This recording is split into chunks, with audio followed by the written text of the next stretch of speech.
Welcome to another episode of the Bandage Podcast, a weekly wrap-up of the most trending healthcare news. Each week, join me and my co-host Alex Ross as we'll discuss the latest in healthcare, health IT, and compliance. In this week's episode, we discuss nutrition guidelines for young children, effects of metal on pregnant women, and small business donations to health workers. Let's wrap things up.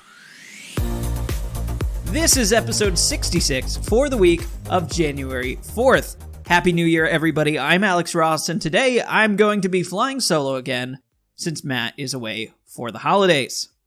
Before I get too far, I do want to share a story with you that goes along with our diagnosis code of the week. Our diagnosis code this week is Y93.41 activity dancing.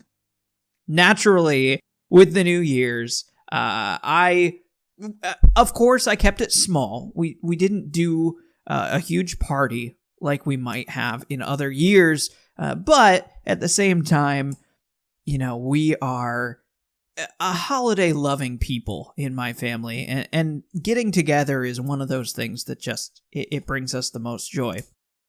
This year, though, it was a little small, and we had to entertain ourselves in ways that previous years we might not have. And when I say a little small, I mean me and one other person. So really small. And typically we might do something like play a board game like Risk or Settlers of Catan. But both of those games take at least 3 people. And even though I asked, my dog refused to play. So instead we settled for the only activity that I can think of for 2 people to do on a New Year's Eve, and that's dancing, of course. I don't know what you were thinking, but dancing is what you do. Turn on some loud music, bring in the new year in a nice rowdy way. And of course, I'm terrible at dancing. If you've ever seen me, I kind of look like what your cat looks like when it falls into the bathtub. That kind of flailing motion they do as the water's flying everywhere. That's what I look like when I'm dancing. And of course, that doesn't go well when you have stuff around. So I kicked a coffee table, knocked over a lamp, and then hit myself in the face a couple times, and spent the New Year's getting my lacerations treated. So there's your diagnosis code of the week. This week for me, it was Y93.41 activity dancing. And with that, let's get into the news. First up, nutrition guidelines for young children. The United States Department of Agriculture and the Department of Health and Human Services issued new dietary guidelines. For the first time, this includes recommendation for babies and toddlers. The guidelines used by health professionals and policymakers dictate much of what Americans will eat over the next 5 years and provide a foundation for federal nutrition programs. The guide focuses on customizing and enjoying nutrient-dense foods and beverages to reflect personal preferences, cultural traditions, and budgetary considerations. The USDA and HHS have expanded this edition to provide guidelines for infants, toddlers, and pregnant and breastfeeding women. The goal is to help Americans improve their health, no matter their age or life stage. Frankly, I'm surprised to hear that we're just now doing this. I mean, since the time when I can remember taking some kind of active participation in my own nutrition, it was the food pyramid. Of course, that's long been erased and changed and updated as we learn more and more about what makes up a healthy diet and what is accessible for Americans. So it's not surprising to me that they have continued to release these guidelines, but it is surprising to me that they've never released these guidelines for younger babies and toddlers. As someone who's not a parent ever, I feel like I don't really have a good grasp of this attitude, but from what I can tell, especially for new parents, that can often be kind of a terrifying experience. You know, you don't know anything. You're reading every book, you're talking to every person you can find, you're on online forums, you're making phone calls because you don't want to get it wrong. So this is just another area where it's a no-brainer providing this kind of information, especially to new parents. should provide a critical good in general. I know with New Year's here, maybe you've made yourself a New Year's resolution of some kind to eat healthier or lose weight or something along those lines. It's important to remember that there's two really big reasons that New Year's resolutions fail. The first is not having a specific goal. The difference between I want to lose weight and I'm going to lose 10 pounds. Having specific goals is very important because you need to be able to measure your progress, and not doing so quickly leads to discouragement and giving up. And the other one is framing your New Year's resolution in a positive way. That's how you should do it. One of the reasons that resolutions fail is because people frame them in the negative. And I don't mean good versus bad. I mean, literally, you should make your resolution, I will lose weight, instead of, I will not eat fast food. Framing it in the negative sets yourself up for a failure. It doesn't give you a way to progress. It just, you fail once and then, well, I already messed up, so I might as well. And then your whole resolution disappears. Next up, keep metal out of reach of children even before birth. A new study found that exposure to certain metals may disrupt pregnant women's hormones and increase the odds of pregnancy complications. Researchers analyzed blood and urine samples from 815 women in Puerto Rico. There is higher metal exposure in Puerto Rico than in the continental United States because it has higher rates of Superfund sites. The women were enrolled in a long-term study of environmental exposures. The research found that some metals may disrupt the endocrine system, which regulates hormones. These disruptions may increase children's health and disease risk at birth and later in life. Women in Puerto Rico have significantly higher rates of preterm birth and other adverse birth outcomes. Extreme weather events such as hurricanes, droughts, and floods may also result in elevated exposure to Superfund sites. I know I was discussing with our producer a little bit about Superfund sites before recording this podcast, and I was actually born in a town that has a pretty significant Superfund site, and I'll tell you a little bit more about that here in a second, but there's kind of a running joke, or maybe it's partially true, that the reason my entire family is so short is because of this Superfund site. I don't know if that's necessarily true, because it could entirely just be the fact that my grandfather is only 5 foot tall, or the fact that my grandmother was only 5'2", or maybe it was the other side of my family who was 5 foot and 5'4". But I'm happy to blame it on some heavy metals in the water, if that makes me feel better. We've known for a long time that heavy metals can be quite dangerous, especially to unborn babies. The one you might think of easily is lead exposure.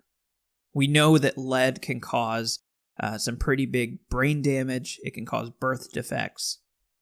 What we're finding with this study is that there may be some more indirect damages caused by other metals.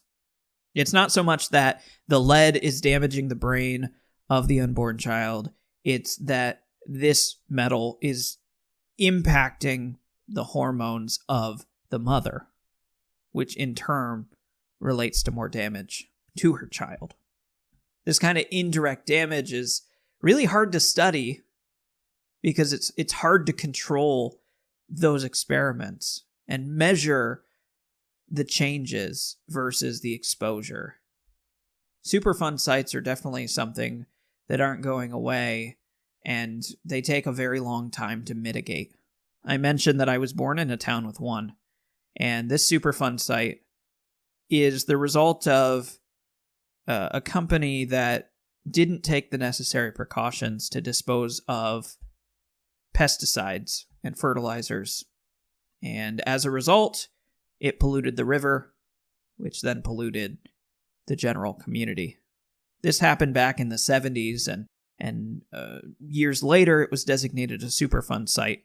And here we are, almost 50 years later, and the water is still too toxic to swim in. You can't eat the fish. The last time I saw a bird in this town, I don't know if I ever have, because these pollutants just wiped out food supplies, and the birds moved on. And the ones that didn't got exposed through, the worms in the soil and died. So Superfund sites, not going away, and understanding the effects of them, definitely going to be critical. And our final health-related story today is small businesses helping in a big way. Michigan-based business The Right Scrubs and professional apparel company gave over 800 frontline workers free scrubs this holiday season. Instead of hosting its annual year-end sale, the small business wanted to do something for the community. They donated over $35,000 worth of scrubs to healthcare workers at a drive-through giveaway. The company planned to give away 5 pairs to each healthcare worker who stopped by its Battle Creek storefront for a week. Medical professionals only had to show their employee badge to receive them. But instead of only a few hundred health workers, the store had over 800 medical professionals show up. I do hope that they allowed them to pick whichever scrubs they wanted. I always enjoyed when my doctors would wear, my nurses would wear scrubs that told me something about their personality. So I'd have, my nurse comes in and she has Looney Tunes on her scrubs. And that provides that little bit of connection, that little bit of personal relation between me and this nurse. We get to share a little bit of ourselves, because I like Looney Tunes too. So I do hope that they allowed them to choose their own patterns, and maybe they had some fun ones, maybe some licensed characters. There's your feel-good story for the year, and I'm sure it's not the last time that we'll see a local company stepping up to help our healthcare workers. And with that, let us get into our next segment. BREACH, Breach Patrol. It's a breach! All of the latest cybersecurity breaches. Welcome to Breach Patrol, where we go over the latest in cybersecurity breaches, both in the US and around the world. First up, fast-acting pharmacy. GenRx Pharmacy has warned over 137,000 patients of a potential data breach. The recent security alert from the company said that it found evidence of ransomware in September. It immediately began an investigation and was able to remove the unauthorized access on the same day. But GenRx later discovered that malicious hackers were able to remove a small number of files that included health information. Of all the patients notified of the breach, less than 5% of customers were potentially impacted. The pharmacy isn't aware of any actual harm to individuals as a result of the situation. It's sending information to affected patients about protecting against possible harm. Certainly doesn't sound like they're putting in a lot of effort in protecting their patients. Oftentimes, Matt and I, we like to talk about whether or not the reaction sounds good enough, right? I don't want to get into that today. I want to emphasize that as a healthcare provider, you possess valuable and private information. The best way to prevent having a bad reaction is to just prevent it from happening in the first place. And our final Breach Patrol story for today, NetGallery amps up security. NetGallery suffered a data breach that may have revealed personal information to hackers. The company became aware of the issue when its homepage was defaced. After further investigation, NetGallery realized that there was unauthorized access to the backup file of its database. There was a temporary lapse in security protocol for one of the testing servers, and the credentials became easily accessible by a hacker. NetGallery prompted all users to update their passwords. It resecured all testing sites, updated security protocols, revised its database backup procedure, and added new security features into the site. The site was patched with new password security, and the impacted testing server has been locked down. For the most part, this sounds like a pretty standard reaction. Unfortunately, coming from a mistake. Oops, we didn't secure that server. And oops, someone was waiting and ready to come in. It's like when you go home at night before you go to bed, you lock your doors. Because there might be that person who just comes by and wiggles the door handle. And if it's unlocked, they may come on in. That's it for this week's wrap-up of your weekly healthcare news.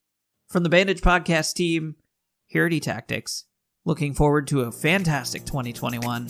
Thanks for joining us. I'm Alex Ross, and we'll see you next week. Thank you for joining us for this week's episode of The Bandage. This week's episode was written and produced by eTactics.